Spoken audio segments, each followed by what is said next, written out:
अगर आपको आज का एपिसोड पसंद आए तो द ब्लैंक पेज ऑफिशियल को सब्सक्राइब ज़रूर करिएगा और बेल आइकन को प्रेस करना मत भूलिएगा।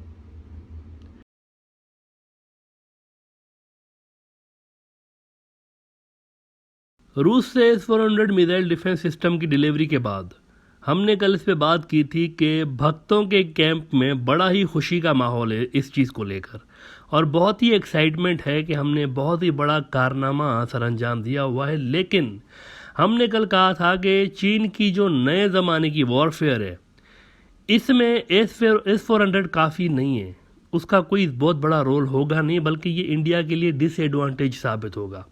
और इवन जो ट्रेडिशनल वॉरफेयर है, इसमें भी S-400 फाइटर जेट्स और क्रूज मिसाइल जो है ना, इसको तो हिट कर सकता है, लेकिन बैलिस्टिक मिसाइलों के लिए ये सिस्टम कोई ज़्यादा बेहतर नहीं है। बैलिस्टिक मिसाइलों के सामने फेल है, क्रूज मिसाइलों के सामने, फाइटर जेट्स के सामने, ड्रोन हो गए, इनके लिए ठीक है, लेकिन बैलिस्टिक मिसाइलों के सामने ट्रेडिशनल वॉरफेयर में ये ठीक नहीं है। बहरहाल अब एक अजब सी न्यूज़ ये भी आ रही है कि इंडिया ने S-400 तो ले लिया ना, और अमेरिका को भी उम्मीद थी कि मे भी इस पे चीन और जो रूस है ये आपस में थोड़े से इनमें खटपट हो और शायद चाइना ना खुश हो, लेकिन ऐसा नहीं हुआ।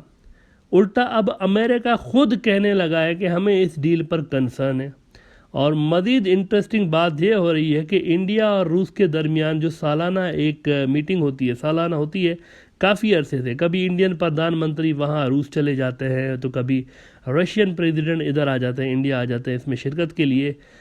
ये सिलसिला एज वी सेड लंबे अरसे से जारी है। तो इसके तहत अब अगले महीने दिसंबर में पुतिन साहब आ रहे हैं, इंडिया आ रहे हैं पुतिन साहब, और रूस जो है ये चीन का स्ट्रेटेजिक पार्टनर है, लिहाजा अमेरिका इस पे भी इंडिया से खुश नहीं है कि ये क्या हो रहा है।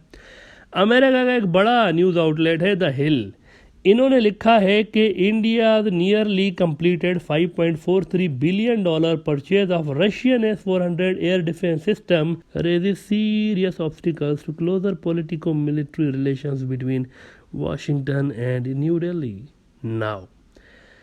अब इससे पहले कि भक्त हजरात जो है ना ये लुंगी डांस करें और पुतिन की आने की खुशी में ये बहुत ज़्यादा एक एक्साइटेड हो जाए, ज़रा इस बात पर गौर करें कि इंडिया का अमेरिका की तरफ मुकम्मल झुकाव रखने के बाद भी सारे उनके साथ उन्होंने मुआहदे कर लिए थे, बड़ा ही उनके साथ झुकाव उन्होंने रखा। इसके बाद भी अब जब चीन के ख़िलाफ़ इंडिया देख रहा है कि अमेरिका तो उसकी हेल्प नहीं कर रहा, उल्टा चीन से कॉन्फ्लिक्ट की बजाय अमेरिका खुद कंपटीशन वाली पॉलिसी अडॉप्ट कर चुका है कि हम लड़ेंगे नहीं, कंपटीशन करेंगे। इसके बाद इंडिया अमेरिका से हट के अल्टरनेट ऑप्शंस पर काम करता हुआ नजर आया। ऐसे में अब दोबारा रूस की तरफ पुरानी तनख्वाह पे, पुरानी सैलरी पे काम करने वाली ये जो इंडियन स्ट्रेटजी नज़र आ रही है, और अमेरिकन एक्सपर्ट्स इसको इंडियन स्ट्रेटजिक ब्लंडर कह रहे हैं, इस पे खुश होने की कौन सी बात है भाई? पहले आप अमेरिका गए, वहाँ पर लिफ्ट नहीं कराई गई, मतलूबा नताइज हासिल नहीं हुए, अब आप दोबारा रूस की तरफ जा रहे हैं जिनको पहले आपने अमेरिका की वजह से साइडलाइन कर दिया था। तो इस पर तो खुश होने की बात नहीं है ना, ये तो फुटबॉल बन गए ना, इंडियन स्ट्रेटेजिक जो रिलेशन है वो तो फुटबॉल बन गए। कभी कलीमुल्ला से सलीमुल्ला, सलीमुल्ला से कलीमुल्ला, कभी अमेरिका किक मार के उधर कर रहा है रशिया की तरफ, कभी रशिया किक मार के इधर कर रहा है। तो ये स्ट्रेटेजिक रिलेशंस नहीं है, ये एक फुटबॉल बना के रख दिया है उनको, आपकी कोई सर पैर नज़र नहीं आ रहा है। आपको चाइना के खिलाफ इसके प्रॉपर अपोनेंट अमेरिका से ही हेल्प नहीं मिली, you failed to convince them, और उनसे मतलूबा सपोर्ट आप हासिल नहीं कर सके, and now you are thinking that China's partner Russia might help you. तो ये कोई खुश होने की बात नहीं है। अमेरिका के ही टॉप के न्यूज़ आउटलेट्स में से एक है द हिल। अब देखिए अमेरिकी क्या कह रहे हैं इस पर, कह रहे हैं कि but India S-400 purchase formalised in 2018 was a mistake। American कह रहे हैं ये भी इन्होंने गलती की हुई है। Even from its own strategic perspective, अपने ही इंडिया के स्ट्रेटेजिक परस्पेक्टिव के लिहाज से भी देखा जाए तो इट वाज अ मिस्टेक, वो कह रहे हैं।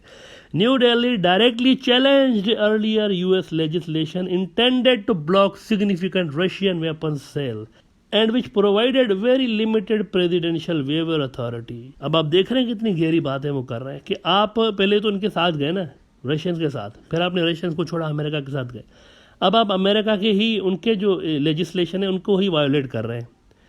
अब इसके बाद जो है द हिल लिख रहा है ना, इसके बाद जो अगली लाइन लिख रहा है, असल गेम यही है, असल गेम यही है। देखिए, इंडिया के 80% से ज़्यादा जो हथियार है वो रशियन मेड है।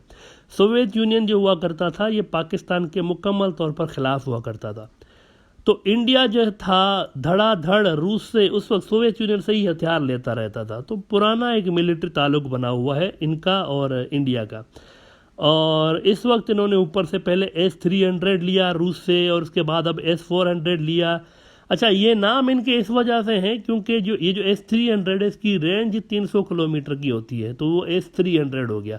फिर जो उसका अपग्रेडेड वर्जन आया उसकी रेंज होती है 400 किलोमीटर की, तो वो फिर S-400 हो गया। इस तरह से इसका नाम है, ये 400 किलोमीटर को जाहिर कर रहे हैं 400। बहरहाल इस पे अमेरिकन क्या कह रहे हैं, यानी अमेरिकी जो इंटेलेक्चुअल्स हैं वो कह रहे हैं ये बहुत बड़ा एक ब्लंडर इंडिया कर बैठा है। द हिल कह रहा है कि specially unfathomable in why India would acquire the same system China was buying, risking that Beijing's cyber warriors perhaps exploiting Moscow inserted backdoors could cripple their defences in a crisis. ये हाल है। American कह रहे हैं Indian से कि भाई देखिए, एक तो S-400 चाइना के पास ऑलरेडी है, उनके जो साइबर वॉरियर्स हैं वो तो पहले ही इसका पूरा कुंडली निकाल के बैठे होंगे कि इसको कैसे हैक करना है, कैसे इसके साथ खेला जाना है, सब उनको पता है। लेकिन दूसरा ये भी है ऊपर से कि चाइनीज साइबर फोर्स और रशियंस के बीच में हमेशा से बैकडोर चैनल्स मौजूद हैं, which means Chinese cyber force के सामने S-400 टिकेगा नहीं। बल्कि वही बात जो हम कहते रहते हैं, कल के एपिसोड में भी की थी, कि S-400 ये भी मुमकिन है कि चीन की बजाय इंडियन जहाज ही गिराता फिरे। China has got this capability, उनके साइबर फोर्स बहुत ज़्यादा एडवांस्ड है। ये मुमकिन है कि S-400 इंडिया के डिफेंस की बजाय चाइना का डिफेंस करता फिरे, ये जो इंडिया लगा रहा है। तो it was a bad deal. अच्छा, ये जो मॉडर्न ज़माने की जंगें हैं इस पर हम बात करते रहते हैं, और हम 27 फरवरी 2019 वाले इंडिया पाकिस्तान क्लैशेस का मिसाल भी देते रहते हैं, जब इंडिया के मेड इन इजराइल मिसाइल ने इंडियन जहाज़ को ही हिट किया था, क्योंकि रेडार में वो जो जहाज़ था वो पाकिस्तानी बन के नजर आ रहा था।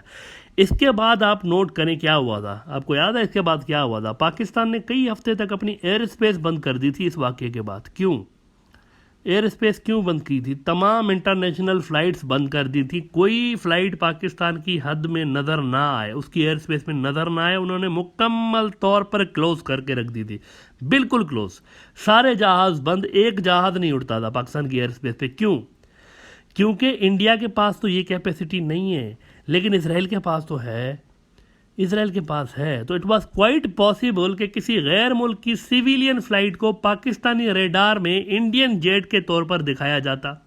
एज अ रिजल्ट पाकिस्तान इसको हिट करता, उसको मिसाइल मारता नीचे से, जिससे सिविलियन कैजुअलिटीज़ हो सकती थी और पाकिस्तान के रिलेशन जो थे उस मुल्क के साथ ख़राब हो सकते थे। इसको काउंटर करने के लिए पाकिस्तान ने अपनी तमाम फ़्लाइट्स बंद कर दी थी इस वाक़ये के बाद। अब जब पाकिस्तान के साथ ही इंडिया का ये हाल है तो चाइना है। ऐसे में आप खुद बताएं कि क्या ये S-400 एसेट है या लायबिलिटी है? स्वामी साहब ने तो पहले ही कहा था, डॉक्टर सुब्रमण्यम स्वामी, कि भाई ये जो ले रहे हैं मैं एडवाइस करता हूँ कि मत लें। उन्होंने ट्वीट की थी, मैं एडवाइस करता हूँ मत लें, क्योंकि इसमें चाइनीज़ इक्विपमेंट्स हैं। लेकिन बात कुछ और, इससे भी आगे, इक्विपमेंट्स को छोड़ दें, वो जो साइबर वॉरफेयर है चाइनीज़ की, वो इसको एसेट बना लेंगे अपना। इंडिया का एसेट नहीं बनेगा, इंडिया के लिए लायबिलिटी बन जाएगा ये वाला जो प्रोडक्ट है।